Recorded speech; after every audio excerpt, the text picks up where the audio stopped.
Life is a ground for you, for me, and for all of us to test and to fail. Would you agree on that statement? The more we fail, the more successful we become in our life.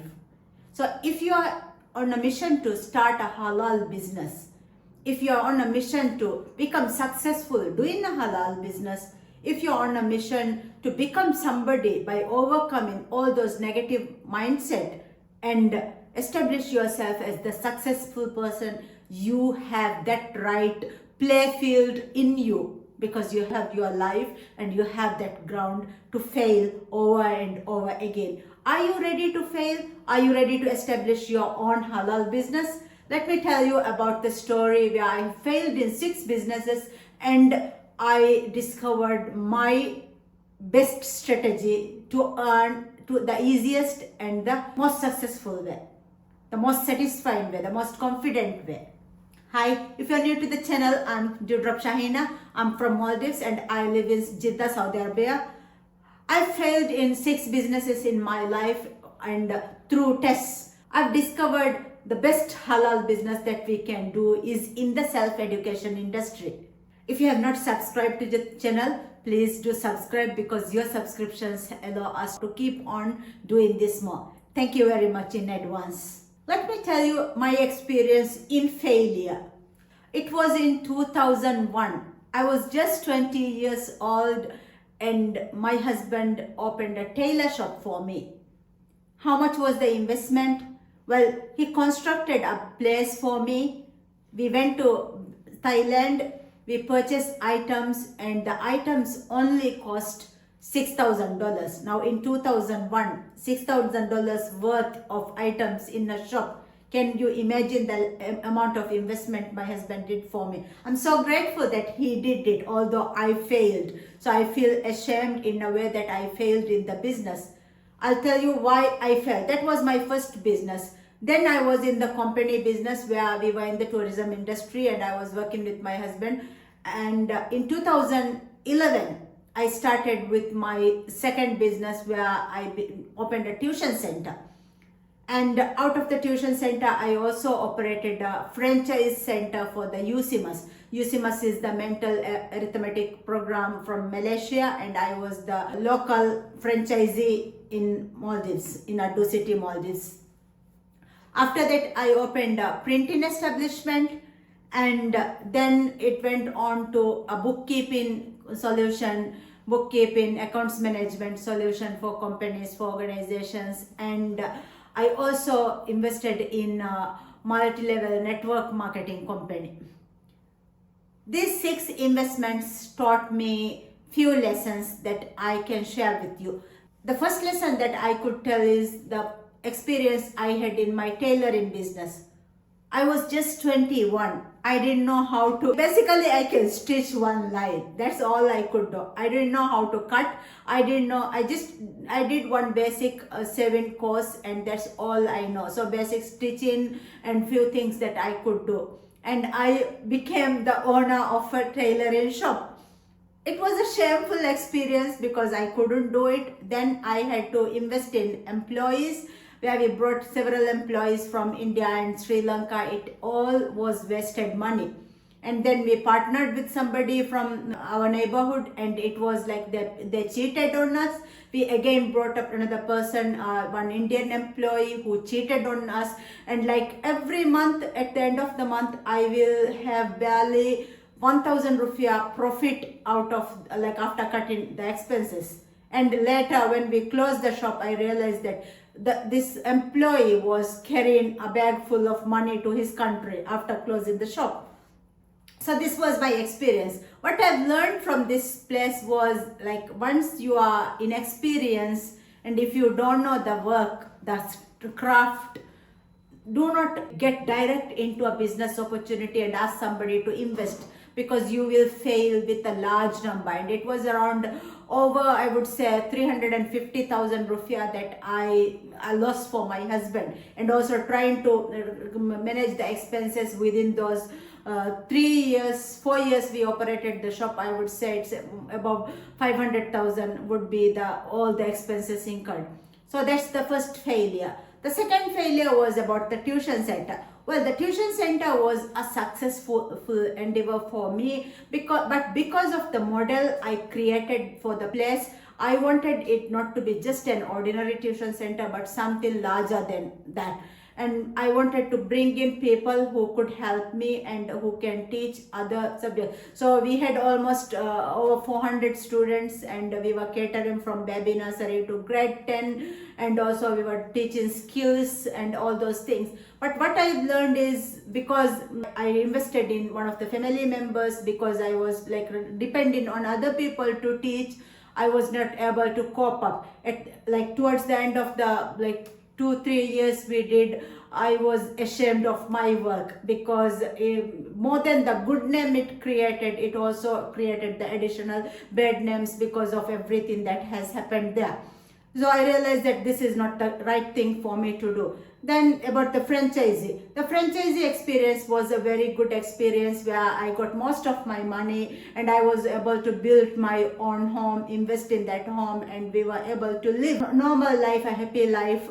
Yes, of course, my husband was earning, we were getting good money, but alhamdulillah, we were able to live abundantly because of these other sources of income that I was getting from this investment that I was making. It was a good work, but again I couldn't continue it because I had to bring in other staff that I could not rely on.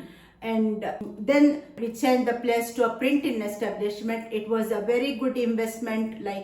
My husband's family invested for the business, and the investment was large, but then I felt terrible that I was not valued and I was not treated well. All these things, I had that feeling, and I didn't want to continue on the business idea, and it eventually failed. It was a huge loss in terms of the investment that my husband's family did for the business.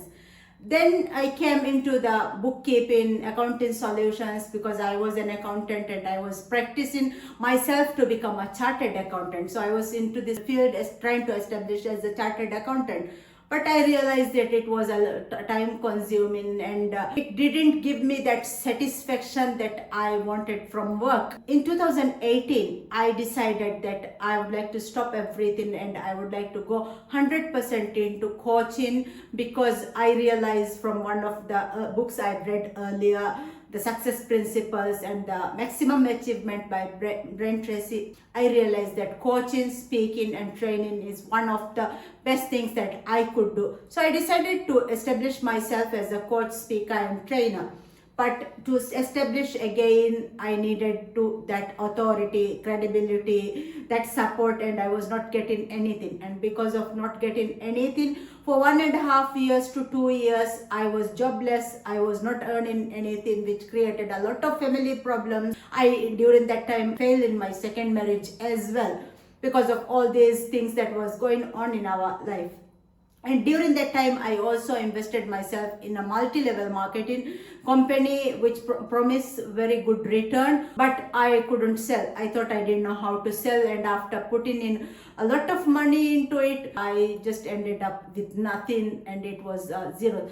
But one thing that I would say from all of these failures, these 6 businesses, I learned that resilience. I learned how to never give up. I learned how to be successful. The major lesson I learned is I should never invest in a business that piles up stock. So if there is an inventory attached to the business, I would never in my life go to a business that would pile up those stock. I was a financial consultant for a large firm that was making over 3.5 million per month. And at the end of the year, they have almost 10 million as the closing stock. And although the shops were, they have 3-4 shops, all the shops were filled with a lot of good, and from the outside, people see good business. But the owner was always with the headache, because he cannot manage the cash flow, and there were several difficulties managing the employees and all these things. So I realized that I will not go into a brick and mortar business. And out of all these learnings, what I realized was the best program that I could do is utilize the knowledge, the skills, the talent I have in me, And based on utilizing the experience that I had gained over the 38 years of my life, by then I had a master's degree in business administration. I was like a established certified professional coach, certified executive coach, certified team coach. I decided I'm going to go 100% into this one. I will never give up until I will figure this out, and I started pushing myself. And with that pushing, I was able to make the first $100 from my coaching, first $5,000 from my coaching, and it went up to like making $27,000 in the coaching business. So over the years, 22 years of experience in doing it, failing over and over again, what I learned is the best investment I can make is on me. Learn, become somebody, and utilize that becoming to help another person. So basically it's the self-education industry, what we call, my mentors, Tony Robbins, Dean Graziosi, these people call it the self-education industry. And it's also a growing industry. According to the research, in 2032, it will be a $5 billion industry. The self-education industry is going to be a $5 billion industry. So what are you doing today? What are you doing with all those resiliency muscles, with all those muscles that you have strengthened from your failures? What are you doing now? You can hone that skills that you have. You can sharpen your saw by getting additional knowledge. If you are looking for a program that will help you establish yourself in the self-education industry, our MindPreneur program, we're starting the next batch in towards the end of November. So reach out to us and enroll you in the next cohort. This self-education industry is the one industry that gave me the freedom. I only work when I want. I only work when I have that willingness to work. I only work like 4 hours, 6 hours a week, and then I'm able to get $5,000 a month. It's easy. It's like, of course, at the beginning it will be difficult, and like I did without the help of any coach, any trainer, and I was testing it from ground up. I get an idea, I test, I fail it. But now that we are here to guide you, you don't have to go through and waste your 14 years like I wasted, but you can directly learn the process I used. And with the help of this process, I guarantee you that within the next 12 months, if you focus on the process, I guarantee you can make your first $20,000. Are you ready? If you are ready, and if you want to learn more learn about this one surah that changed my life. Because whenever we want to do anything in our life, we have to always rely on Allah SWT. We have to ask that guidance, and that's where we can do the halal work. Are you ready?